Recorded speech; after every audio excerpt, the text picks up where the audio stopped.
ሰበር አሁን የገባ ፍርድ ቤቱ በነ ሰራዊት ፍቅሬና በነ መንሱር ጀማል ላይ ውሳኔ ሰጥቷል። መንሱር ጀማል ደግሞ ራሱን የቻለ ተቋም ነው። ነፍሴ ኦሮሞ ሆነህ ኦሮሞን ታሳድዳለህ ወይ አላለኝም። አርቲስቶቹ የዋስትና መብት ሳይጠበቅላቸው እንደዚሁ ለ30 የጊዜ ቀጠሮ ተሰጥቷቸዋል። ሙሉ ኢትዮጵያውያን እንደ ውሃ ያቀለጣቸው ከባድ መረጃ ተሰምቷል። ይህም ምንድነው? በፊንቴክ ኢትዮጵያ ወይም ደግሞ በፊንቴክ ኢንቨስትመንት ጉዳይ ተከሰው የነበሩ ሰዎች በሙሉ ለፍርድ ቀርበው ነበር። ታዲያ በዛሬው ዕለት ውሳኔ ተላልፎባቸዋል ማለት ነው።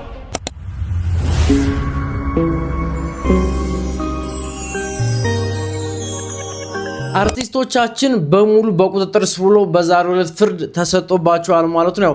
ብዙዎቻችሁ ታውቃላችሁ እነ መንሱር ጀማል እነ ሰራዊት ፍቅሬ የተለያዩ ነው ወንድም ካሊድ እነ ሰለሞን ቦጋለ ሌሎችም ተዋናያኖችና ፌመስ ሰዎች ማለት ነው በፊንቴክ ኢትዮጵያ ምክንያት ማለት ነው ብዙዎቹ ታስረዋል ታውቃላችሁ። ታዲያ መታሰራቸው ብቻ ሳይሆን ከሰሞኑ ፍርድ ይተላለፍባቸዋል ተብሎ እየተጠበቁ ነበር ማለት ነው። በዛሬው ዕለት ፍርድ እንደተላለፈባቸው ዘሀበሻ ዘግቧል። የዘሀበሻን ዘገባ አብረን እንመልከተውና ቪዲዮውን እንጀምራለን ማለት ነው። ከዛ በፊት ግን እንደተለመደው ቪዲዮአችንን ሰብስክራይብ ያደረጋችሁ እንደዚህም ይሄን ቪዲዮ ላይክ በማድረግ ጀምሩት። ቀጥታ ወደ ቪዲዮ እንገባለን። ሰበር አሁን የገባ ፍርድ ቤቱ በነ ሰራዊት ፍቅሬና በነ መንሱር ጀማል ላይ ውሳኔ ሰጥቷል።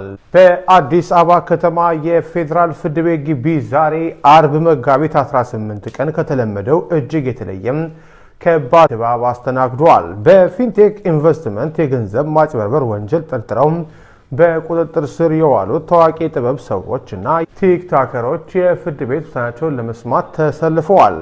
መንሱር ጀማል፣ ካሊድ፣ አብርሃም ግዛው፣ ይገረም ደጀኔ፣ ዳንኤል ተገኝ፣ ሰለሞን ቦጋለና ሰራዊት ፍቅሬም ዛሬ ከሰዓት በኋላ በፌዴራል ፖሊስ የእስረኞች ማመላለሻ መኪና ወደ ፍርድ ቤት ሲመጡ እጆቻቸው ላይ ካቴና ገብቶ ሁለት ሆነው ተቆራኝተው መታየታቸው በስፍራው ለነበሩት አድናቂዎቻቸውና ቤተሰቦቻቸው ፈጽሞ ያልጠበቀና ሆድ የሚያባባ ትዕይንት ነበር።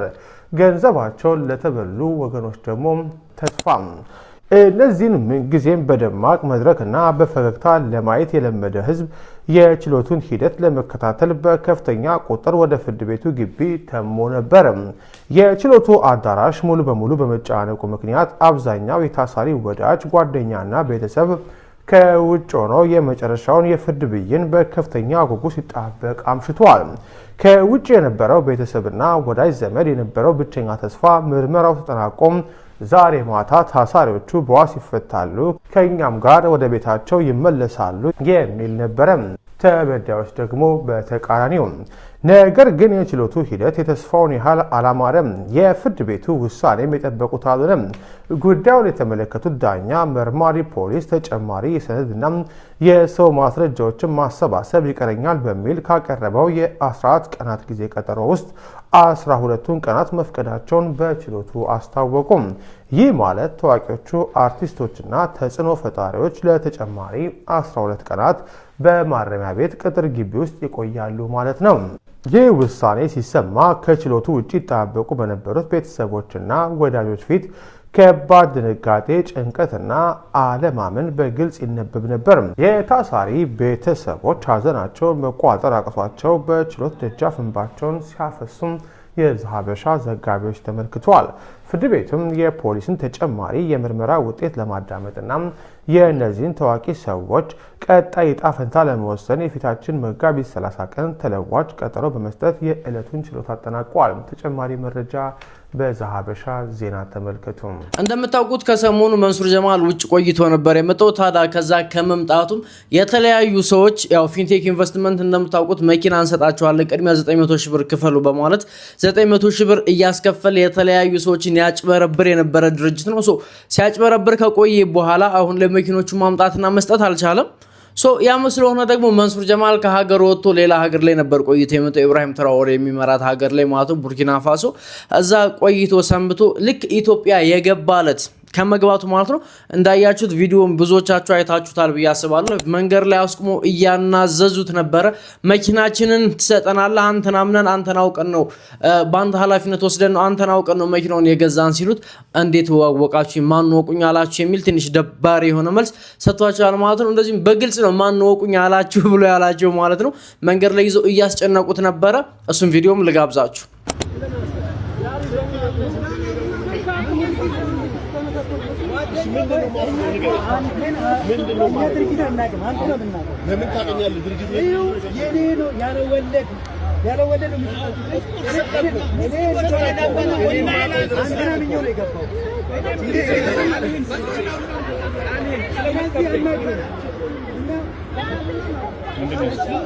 እንዳያችሁት እንግዲህ በጣም የሚያስቅ ቪዲዮ ነው። ምክንያቱም መንገናችንን ስጠን አንተን አምነን የገባን ሲሉት ማን እኔን ወቁ አላችሁ አንዲል ታውቁኝ ቻላችሁ ማን ወቁኝ አላችሁ። በገዛ ሞባይላችን ላይ ፌመስ ካልሆንኩ ብሎ እየመጣ ሲያስጨንቀን የነበረ ሰው ማን ወቁኝ አላችሁ የሚል መልስ ሲሰጥ በጣም ያስቃል ማለት ነው። ሶ ይሄ ነገርም ደግሞ በዚሁ እየተካረረ ቀጥሎ ብዙዎች ማለት ነው እየታሰሩ ነበር። እነ በርሲሳ የሚባል ሰው ብዙዎቻችሁ ታውቁታላችሁ ብዬ አስባለሁ። መንሱር ጀማል ላይ ይደውልለታል። መንሱር ጀማል ላይ ደውሎም ደግሞ ስለ ጉዳዩ ያወራል። እንዴት እንደዚህ ታደርጋላችሁ ምናምን ብሎ ይለዋል ማለት ነው። ሶ እኔ በጣም የገረመኝ ምን እንደሆነ ታውቃላችሁ? ቁርስ በልተ ምሳ ደግም የሚለዋል ማለት ነው በርሲሳ መንሱር ጀማል። ከዛ በኋላ ሲቀጥል ደግሞ ምን ይለዋል? አንተ እኮ ኦሮሞ ነህ እንዴት እኔ ኦሮሞ ላይ ትነሳብኛለህ ይለዋል ማለት ነው። ሶ ኢት ኢዝ ሶ ፈኒ በጣም ያሳቀኝ ቪዲዮ ነው። ምክንያቱም ዘረኝነትም በግልጽ ያሳየበት ቪዲዮ ማለት ነው። ዘረኛ መሆናቸውን ወንጀል ሰርተው በዘር ለመደበቅ ያደረጉት ጥረት በጣም ያሳዝናል። ሶ ወንጀል ከሰራ ኃላፊነት ወስዶ ወንጀል መስራቱን አምኖ በዛ ነገር መከራከር ሲገባው እሱ ግን ወንጀል እንዳልሰራ ሆኖ ምንም ነገር እንዳላደረገ ሆኖ እኔ እናንተ ኦሮሞ አይደለም ምንም አላደረግም ማለት ነው በርሲሳ። ሶ በርሲሳ እንደዚህ ያለበት ቪዲዮ ላሳያችሁ። ይሄ ደግሞ ከምንም በላይ ያሳቀኝ ቪዲዮ ነው። ልጋብዛችሁ። መንሱርን መጀመሪያ የጠየቅኩት እኔ ነኝ ብላችሁ ታምኑኛላችሁ? መጀመሪያ የጠየቅኩት እኔ ነኝ። ስንገናኝ ምን አለኝ መሰላችሁ? ከአንደበቷ የወጣችን ቃል አዳምጧት። የ20 ሰከንድ ቃል ነች። ኦሮሞ ታዲነት ዱልታ ለምትይነ ናት ዱልታ ምት ማሊ ዳፍ ነሞተ ደጎንጎርሲስ ማሊጋ ገዚክ የንኩ ዋና ገሬ ዋና ገሬ ዶክመንቲን ተገርሲሴ ዋንጅሮ አገሬ ለኔ ከነገሰ ይሳፈና እንዴት ምን ማለቱ ነው? ኦሮሞ ሆነህ ኦሮሞን ታሳድዳለህ ወይ አላለኝም። የመጨረሻ የብሔር ካርዱን መዘዛት ማለት ነው። ከዚህ በፊት እንደዚህ ብሎኝ ነበር። ቁርስህን በልተህ ምሳህን ማትደግም ብሎኝ ነበር። አሁን ባላት ፍልስፍና ከሆነች እንዲህ ነበር ማለት የነበረበት። ቁርስህን በልተህ ምሳህን የማትደግም ስለሆነ አንተ ደግሞ የኔ ብሔር አንድ አይነት ብሔር ስላለን ቆይ የምሳህን እኔ ነኝ መቻል ያለብኝ ነበር መባል ያለበት። ዛሬ ነው ብሔሩ ትዝ ያለው። ዛሬ ነው የሱ ብሔርና የኔ ብሔር የተመሳሰለበት። ይውላችሁ መሸሸጊያቸው የሌቦች መሸሸጊያ ሃይማኖት ነው፣ ብሔር ነው። የኔ ቤተሰቦች የኔ ብሔሮች ዛሬም ድረስ ገጠር ላይ በአንድ አህያና በአንድ በሬ ተውሰው ነው የሚያርሱት። ብሔርተኛ ብንሆን ኖሮ ቆይ እስቲ ኢኖቬት አድርጌ እነዚህን ሰዎች ከበሬ ከአህያ ጥገኝነት እናውጣቸው መባል ነበረበት። እኛ ግን ከተማ ገባን፣ ፖለቲካ ለመድን። እዛ በአንድ በሬና በአንድ አህያ በሚያርሱ ብሔራችን ስም ከተማ ገብተን እንሰርቃለን፣ ከተማ ገብተን እናጭበረብራለን።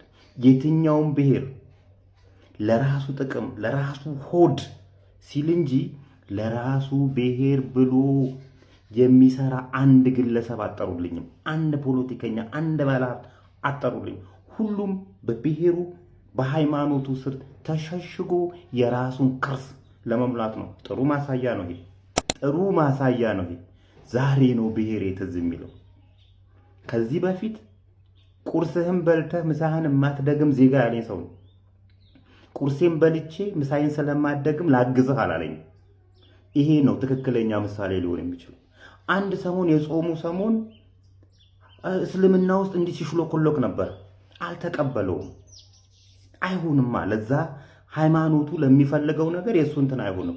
የታይታ እኔ ልብና ኩላሊትን እመመረምር አምላክ ነኝ ካለኝ ማንም እንዲያየኝ አልፈልግም።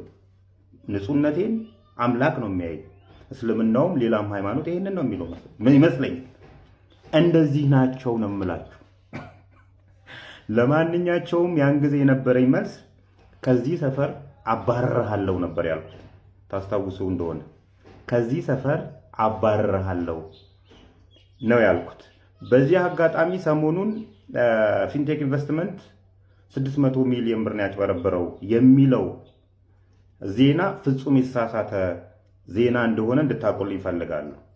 ሪፖርተሮቹ የሚጽፏት የመገንዘብ ድክመት ያመጣችው ጣጣ ነች። 600 ሚሊዮን ብር በሄሎ ታክሲ ብቻ አጭበርብሮ የጠፋት ብር ነች። በፊንቴክ ኢንቨስትመንት በተጨማሪ ከ1430 ሰዎች ላይ ከ950 ሺህ እስከ 1.8 ሚሊዮን ብር አባዙት። አራውን 1.6 ቢሊዮን ብር አካባቢ ነው ይመጣው። በተጨማሪ 600 ሚሊዮን ብር 2.2 ሚሊዮን ብር አካባቢ ነው በጠቅላላው እነዚህ ሰዎች ማህበረሰብ ላይ ውድመት ያደረሱት። እና በመጨረሻ ብሔር ላይ የምትለጠፉ ሃይማኖት ላይ የምትለጠፉ ሰዎች ተነቅቶባችኋል።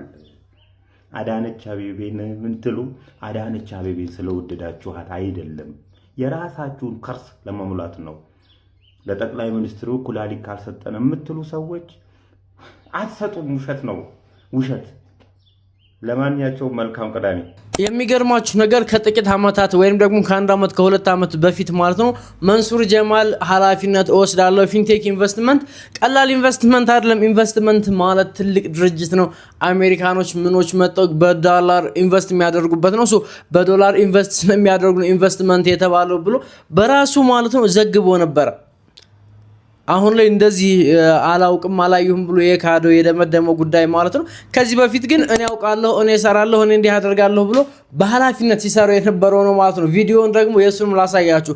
ፊንቴክ ኢንቨስትመንት ትልቅ ግሩፕ ነው፣ እኔ ኃላፊነት ወስዳለሁ እያለ ሲያስተዋውቅ የነበረበትን ቪዲዮ ማለት ነው። አትሳሳቱ። This is registered investment company. Take care. Rule number 1. Fintech registered ኢንቨስትመንት ካምፓኒ ነው። ኢንቨስትመንት ካምፓኒ የምትሆነው ቻይናዊ ዜጋ አለ እዛ ውስጥ የዶላር ኢምፖርት እያደረገ ነው። ስቲል እንኳን በዚህ 3 እና 4 ወር ውስጥ ከ200 መኪና በላይ በገቢዎች ሚኒስቴር ታክስ ተከፍሎበት ወደ ሀገር እያስገባ ያለ ትልቅ ተቋም ነው። ፕላስ መንሱር ጀማል ደግሞ ራሱን የቻለ ተቋም ነው። ነፍሴ ይሄን ካምፓኒ ስም ጠርተ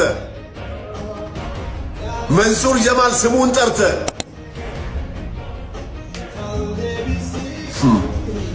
ከላይ ቤት ነው ያመጣ ነው። እኛ ጠበቆቻችን ተጠንቀቁ። ከህግ የሚያመልጥ አንድም ሰው የለም። እንዳያችሁት እንግዲህ እንደዚህ ኃላፊነት ወስዳለሁ ብሎ የገባበት ድርጅት ነው ማለት ነው። እንደዚህ ጉድ የሰራው ታዲያ ፍርድ ቤቱን በዛሬው ዕለት ተጨማሪ ማለትም የዋስትና መብታቸው ተጠብቆ ይወጣሉ ተብሎ ነበር ሲጠበቅ የነበረው። ነገር ግን እንደታሰበው አልሆነም። ፍርድ ቤቱ በደንብ ለማጣራትና በደንብ መረጃዎችን ለማሰባሰብ እስከ 30 ድረስ ቀጠሮ ሰጥቷል ማለት ነው። ይህም ማለት 13 ወይም ደግሞ 12 ቀን እስር ቤት ላይ እንዲቆዩ ውሳኔ አስተላልፏል ማለት ነው። በዛሬው ዕለት ይወጣሉ ተብሎ ሲጠበቅ ነበረ። ነገር ግን ከ12 ቀን በኋላ በ30 ብይን ወይም ደግሞ ውሳኔ እንሰጣለን ብሎ ቀጥሯል ማለት ነው። እስከዛ ድረስ እንግዲህ ታዋቂ ሰዎቻችን ባለ ሀብቶች በሙሉ እስር ቤት ላይ ይቆያሉ ማለት ነው። ይህ መረጃም ታዲያ ብዙዎችን አስደንግጧል። ምክንያቱም በዚህን ያህል ዙር ይከራል ተብሎ አልታሰበም ነበር። ቀጣይ ላይ ምን ይፈጠራል የሚለውን እንደተለቀቀ ወይም ደግሞ ብይን እንደተሰጠ ፍርድ በተሰጠበት ሰዓት የማመጣላችሁ ይሆናል ማለት ነው። ሙሉ መረጃውን ለማግኘት ዩቲዩባችንን ሰብስክራይብ ማድረግ አይረሳ። በቀጣይ ቪዲዮ እስከምንገናኝ ድረስ መልካም ጊዜ ይሁንላችሁ።